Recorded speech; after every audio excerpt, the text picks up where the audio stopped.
Най-богатите хора в света умират самотни. Знаете ли този факт? Успешен и богат са две различни неща. Може би знаете, че по-голямата част от гените нямат семейства. Това е така, защото водят изключително небалансиран живот. А причината да го правят е, че няма как да бъдеш гениален в една област без да отделяш изключително много време в тази посока. И смисълът на живота е пряко свързан с баланса, защото никой не добива смисъл в живота си, ако е небалансиран.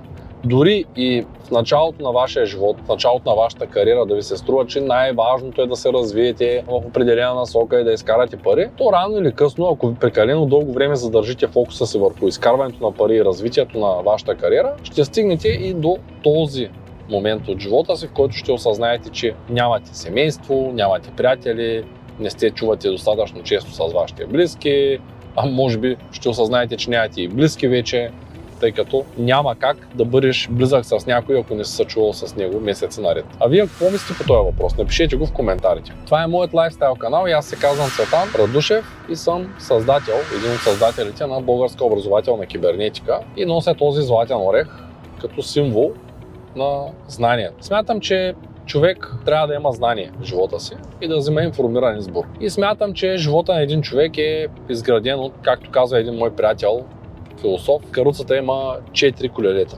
Семейството, здравето, финансите и четвъртото.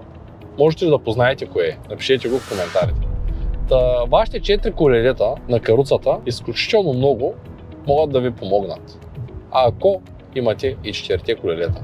Ако се фокусирате само между предните две или само върху едно от тези 4 колелета, то най-вероятно ще имате проблеми. Затова живота е всъщност един баланс. Баланс, който ние трябва да успеем да опазим, баланс, който ние трябва да успеем да сътворим, ако го нямаме, за да може в дългосрочен план ние да сме едни завършени същества, които да знаят какво искат. Надявам се това видео да ви е полезно. Ако това е така, ударете един палец нагоре, споделете го с приятели, които смятате, че имат нужда от него. Ако искате да научите повече за баланса в живота, гледайте и нашото подкаст видео ето тук. Благодаря ви.